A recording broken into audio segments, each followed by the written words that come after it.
Hello everybody, I hope you're having a wonderful day. I've pulled 10 knives out of my collection that I believe are of incredible value.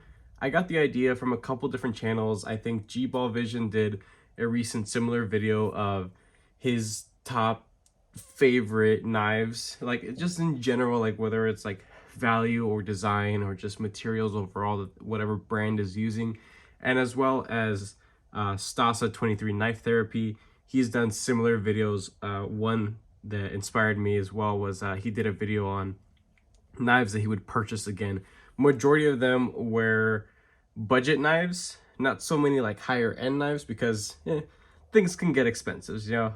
But some of the stuff on this list is a little bit over $100. We'll get into specifics in a second, but there are 5 with crossbar-ish style locks or unique locking mechanisms, and the other 5 are just simple either frame lock or liner locks. So we'll just kind of, they're not in any particular order, and we'll just start showing them off. So the very first one that I would love to share with you all, this is a CNB made knives Predator. Now this has seen some modifications. I've dyed the scales, and I've done an acid stonewash on the blade. This is of such incredible value, and this is the new, I would call it the 2.5 variation. The first one that came out had D2. This is now 14C 28N, which is awesome. It is borderline budget super steel. It keeps coming back for more with just some mindless stropping, and it keeps coming back for more. Also, I call it 2.5 because the newest versions have actual adjustments for the omega springs. Now the omega springs that are on here are super overpowered. They are super strong omega springs, and I absolutely love them. And now that there is some way to actually change the tension for people who aren't the biggest fan of really strong omega springs, now this is including you guys as well. And also ambidextrous styled lock and mounting position for the pocket clip. So there are a butt ton of T6 screws, and I'm not the biggest fan of it, but there's so much good here, the execution, that I love it. I absolutely love it. This is a knife that I have purchased now 3 times in different forms and colorways, and I love it. It's freaking awesome. That's really about it for this guy. That one, I think they float under $75 usually. The next one is going to be a US production knife. Now, maybe not this particular variation is available anymore. This is the CPM Rex 45. They were on GP knives. They might still be available. I just haven't checked GP knives in forever. But there was the satin and silver hardware, and then the DLC coated one. Of course, I like the black, so I got the DLC coated one. There is just so much value in this. It being made in the US is awesome. The knife weighing, what was it? I think it was like right around 3 ounces. And for the overall size, 3 ounces, yeah. This thing is incredible. There is so much knife here, and it's for people with larger hands. People with smaller hands can get used to it too, because it's not a brick in the pocket. You can mount the clip on the left side, so lefties are included as well.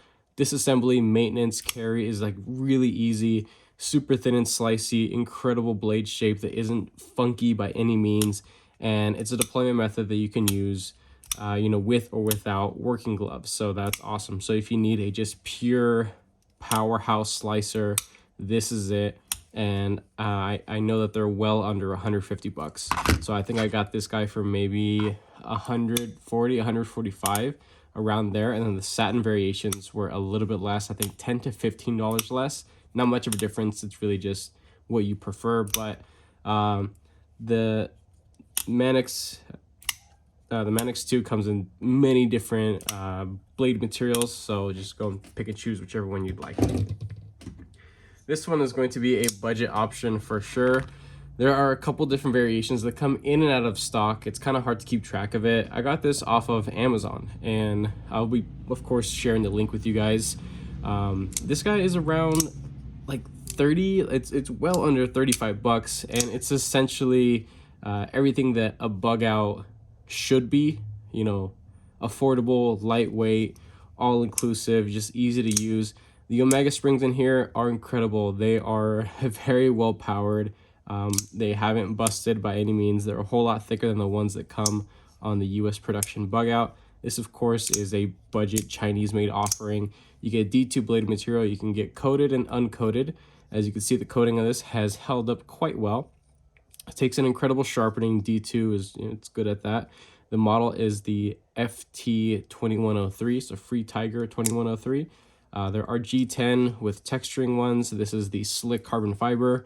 And even though it is a ambidextrous styled locking mechanism, there is actual threads on the steel liner inside. So if you want, you can go ahead and tap the scales on the right side, or I suppose the left side, to mount the pocket clip, but you'll have the residual holes from this side.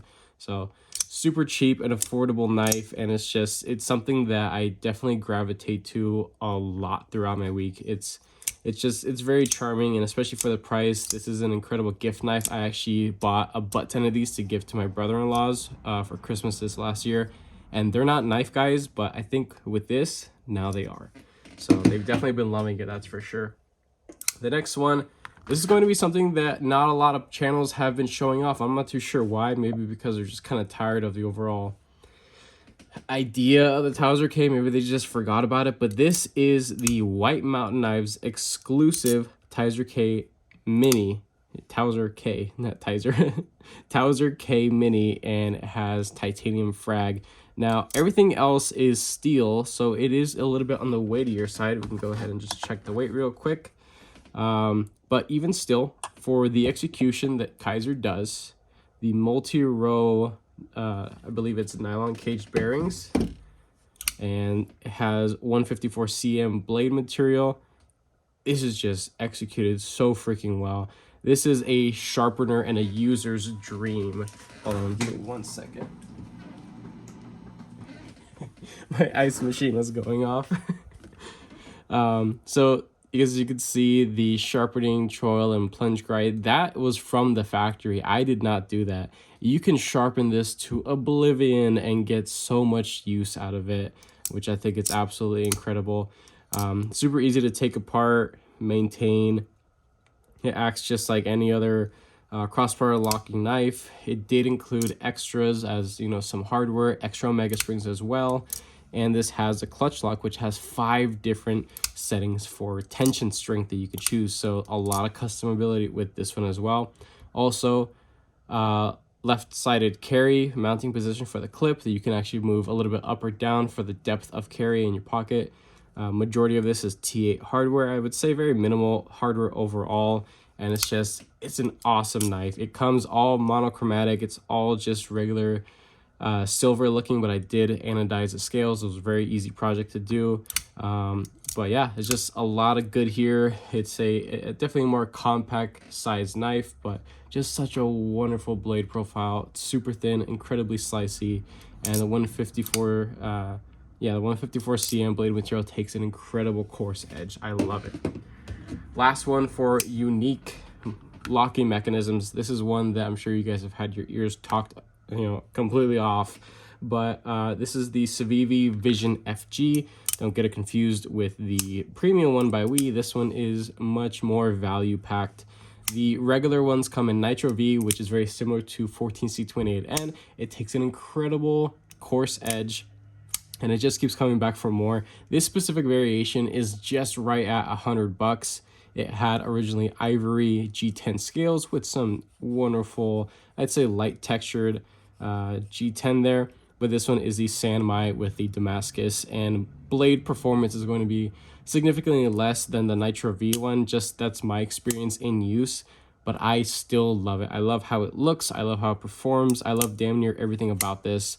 There's so much engineering and just design in this that it doesn't make sense of how this is actually a just sub or right around sub $100 item. It's absolutely incredible. Do have bearings, of course, a good bit of steel components, so it is a little bit on the weightier side. You do have some weight relief because of the holes. There aren't like hole-less options, which I hope that there might be something in the future with, in a collaborative work with Snext. That's who designed it. So 4.4, nothing crazy, a little bit weightier for what it is. But this one as well is going to be a user's and sharpener's dream, because the plunge is all the freaking way back here. You can sharpen it to no end and get plenty of life out of this knife. And it's something that is as well very easy to manipulate and operate with or without gloves. There is some well-deserved jimping right there on the actual super lock. That's what it's called. And it's just solid in every direction. I freaking love it. Mounting position for left or right, it's awesome. I have seen some people successfully put the titanium aftermarket clip, so that is an option as well, which is really cool. Next, we're going to start moving into some other stuff. Some of this stuff has seen some modifications, mainly this one. This one's been modified heavily. This is the Monola Knives Assault Team Model 1. There are, I believe, 3 different variations. There is a liner lock carbon fiber version. I originally purchased that one, gifted it to my father-in-law. He loves that thing.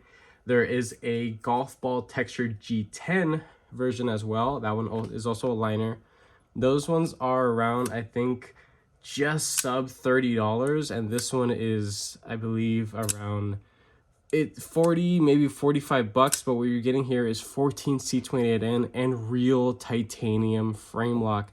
This has a hardened steel insert over travel stop, ceramic detent ball, ceramic cage bearings, which is awesome. You do have a lot of T6 hardware, but at least it's good T6 hardware. It's I even cringe a little bit saying that because I hate how small T6 hardware is. But at this price point, I can't complain at all. The heat treatment and the execution of the actual blade from Monola Knives is just stupid. It is absolutely insane. This does look a little bit different. I'll be linking down the original one. But I did a flipper tab delete. I enlarged for a finger space right there. I wish I did it a little bit bigger, but it's fine for what it is. I did my typical acid stonewash on the blade and sharpened it back to, I believe, I want to say 18 or 17 degrees, and it is a master slicer. It's freaking awesome. It is a compound ground, just simple drop point blade. So a good bit of flat here until it curves up here for the belly near the tip. It's flat at the tip, and there is a hollow here. It's about 2/3 of the actual height of the blade, and just there's a lot to love about here. You guys can go ahead and check out my my official review on this and comparison with the carbon fiber version. There's a lot of back and forth and, you know, give or take when it comes to what would be a better value, the liner lock with the carbon fiber or G10 scales or the titanium frame lock. I'd say titanium frame lock all the way, because it's just, to me, it's a visual preference. This looks like a much more expensive knife than it actually is. And when I've shown this off and I've told people, like, yeah, this is a sub $45 knife, like, they don't believe me, but it is. And it's just, it's freaking awesome. You do have a couple little consistent issues. There is an internal stop, but the actual, I guess, tolerance and fit and finish, it leads to the tiniest bit of up and down. It is still locked up all the way, and it's relatively solid. You can, you know, spine whack and do whatever kind of durability tests that you'd like on it. It won't fail, but it's just, it's something that you don't really see in the higher end of spectrum. But what they're doing here is damn near impossible, and really no other company has done so far, where they're giving you actual good blade material, well heat treated, and real titanium. It's a titanium alloy, but titanium nonetheless, which is awesome. No mounting position for the left, but at least it's milled into the actual scales, so you do have the actual screws that stick up a little bit, but I haven't had an issue with it snagging onto my pants since they are relatively small T6 heads as well. But yeah, this thing is, I love it. I use it all the time. It's freaking awesome. Highly recommend that guy. And they've actually kept up with production, so now you can almost always find them. I had to wait like a month to get that one. This guy here, this is a very large knife. It's one of the largest knives in my collection overall. This is the Sencut Knives Glidestrike. Whole butt ton of value here. You have 9CR 18 MOV for the blade material, so it is stainless. It's going to hold a decent edge. But one of the coolest things about it is that while it is simple, it's executed extremely well for what it is. So you have a tall blade, a trailing point, so a low tipped overall design for the actual blade itself. It's excellent in use. I've sharpened it back to, I believe, 18 degrees, and it is a master slicer. There is maybe only one other knife in my collection that can actually complete in slicing, and that's gonna be the Mannix, which is a full flat ground knife. It's actually, I'd say it's about as tall, maybe a little bit shorter, but this is a, you know, well, what did I say, like $145 knife. This guy right here is $40. Then this is a G10 variation. They do have a black micarta one. That one looks pretty cool too. It's probably going to be a little comfier in hand, but not by much. T8 for the pivot, both sides, the body screws. I do have a optional titanium clip. The standard steel clip is just fine, but you can option it, and I did anodize it to match the overall aesthetic. There's a butt ton of weight relief. This is another one of those high performance slicers that doesn't weigh a whole lot, but because you do have the full steel liners, 4.3, not too crazy. Not really gonna complain about that much, but it's a wonderful knife, and you could sharpen this thing, you know, till the cows come home essentially. So that guy is awesome. The next one, US production. You guys have seen this a billion times. This is my Native 5. So again, US production, sprint runs all over the place, all different types of flavors for blade material. I do have some nitpicks here and there, but all the other good stuff really do outweigh some of the negatives. So all T8 hardware. I believe the pivot is as well. So you can take it apart with just one tool. Except for the pocket clip. Those are going to be T6s, but you're not going to mess with that too much. Mounting position, 4-way mounting position. So if you're one of those people that like, you know, tip down carry, go for it. You know, knock your socks off. Not the biggest fan that the way that they do their actual plunge grind. There's no actual sharpening trail, but you can cut one in yourself, as I've done here very easily. And those markings right there was, I fell off with my Dremel and just like chewed it up, whatever. This is a user beater knife. One of the things I love about this is that it's just under like 150 bucks, and there is little to nothing about this knife that could actually fail or fall apart. This is a standard lockback knife, but because it is very well done, it's something that is very easily one-handed. Even if you don't have a whole lot of finger strength, the tension to get the blade out, it really isn't actually difficult. And especially when it breaks in, it's a whole lot smoother. And to disengage the actual liner, it's very light as well. It's also something that's kind of safe. If you hold it back here, there's plenty to hold on to if you press down on it, because you do have this large dedicated finger choil there. It's just going to come down and, you know, hit you there, so you're not going to be hit with the live edge.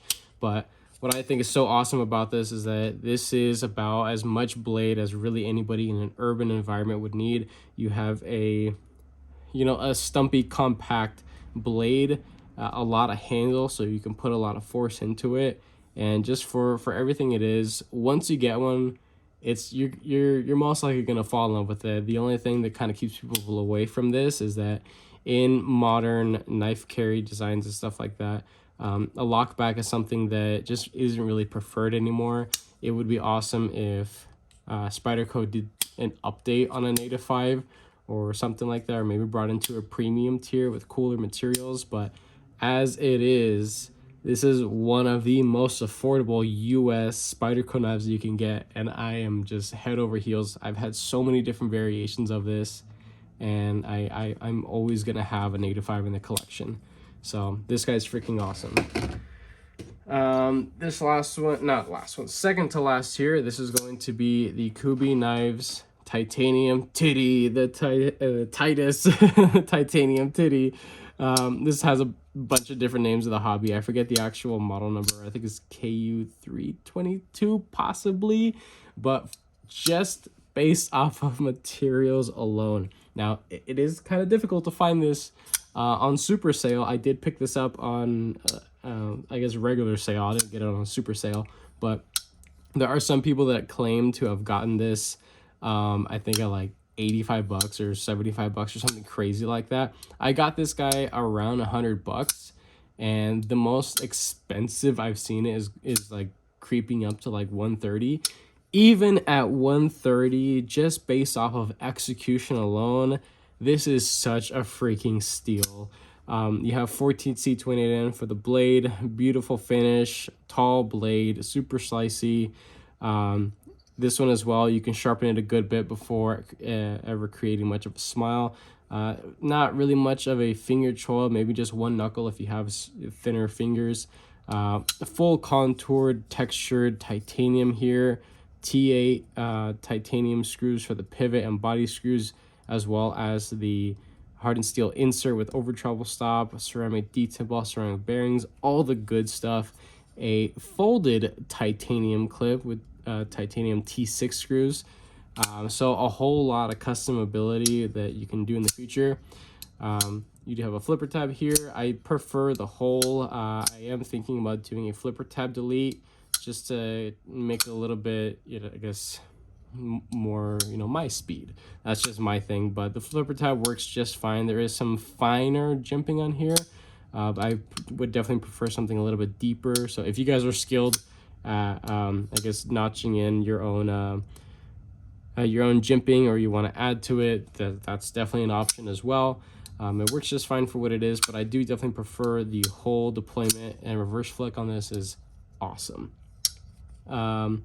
If you guys have any suggestions on what I should anodize this to, go ahead and leave it down in the comments, because this is one of the last knives in my current collection that is still in its raw state of, that's like regular silver titanium. I love anodizing, and if you guys want to see a future video, showing this thing off in my process of anodizing, go ahead and leave thoughts of what you guys think I should do with this.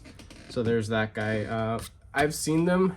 I've seen the titanium titty probably on NAFSO a couple times. I've seen them sold for usually around 100 bucks or so, maybe a little bit less. It's hard to find them that low anymore, but they do go on super sale. I've even seen them on Blade HQ, but they're usually like 125 or something like that. Even still, incredible value. And the last one here, believe it or not, I've decided that this is going to be my wedding carry. I'm getting married in a couple days here, actually, so it's definitely right around the corner. This is the CIVI St995, and who would have ever thought that CIVI would actually make a good knife? I have only ever checked out, I believe, one other premium CIVI and maybe like 5 or 6 budget ones. They're executed really well, but some of their design language is just kind of lost upon me, and probably a lot of other people too. So but ever since I got this guy, I've just been absolutely just over the moon about it. There's so much value here just based off of materials alone, and then adding the layer of execution on top of that. This guy is like just under 80 bucks, so it's nowhere near $100, and it's incredible. I love this thing for everything that it is, actually. I have recently sharpened it, and it is an absolute laser beam. It took a beautiful edge. I think it's like 18 degrees or 17 degrees, and it's a laser beam now, which is awesome. Not really the biggest fan of the CIVI logo or the markings over here. I wish it was a little bit more sterile, but whatever, not going to complain, and I don't care to ruin the finish that comes here from the factory. It's kind of like this pearlescent-ish kind of, I guess, polished bead blasted kind of finish. It's beautiful. It looks really well. I think it definitely fits the part of the overall design. The pocket clip too, there was no laziness taken. It's contoured. It does look the part. Good bit of T6 screws all over it. Not the biggest fan of that, but for what it is, based off of materials alone and execution, this is well worth the money, and this is one that I highly recommend. And it's an incredible knife. I think there's a good bit of value here, so I definitely do prefer to flick off of the fuller. It's on both sides. It kind of looks like a nail nick. So this is a modern traditional. I would definitely call this a modern traditional knife. You do have a little flipper tab there. There's some kind of spaced apart jimping. It does work. It's not super tactical feeling or like aggressive by any means, but This feels like a good old Wii, not the newer Wiis that are like crazy price. I'm talking about like Wii from Wii Knife Co. from like 3 years ago, where they were making you know, knives that had like tighter pivots, but everything was still locking up smoothly, and you know, just it felt good. It was just a tighter pivot but still functioning just right. This is one of those knives that feels just like that. The pivot is nice and snug, really easy to take apart and maintain, and it reminds me of my early experiences with a lot of cool designs from Wii Knife Co. From a couple years back. So there's some good memories in that for sure. But yeah, this is going to be my wedding carry. I like it just that much. And who would have known? I'm going to have a Saivian in my pocket while I'm getting married. So some people will have Spyderco's, super decked out, all crazy looking, or even, what's it called? Other like high-end custom knives. No, I'm going to have a Saivian in my freaking pocket.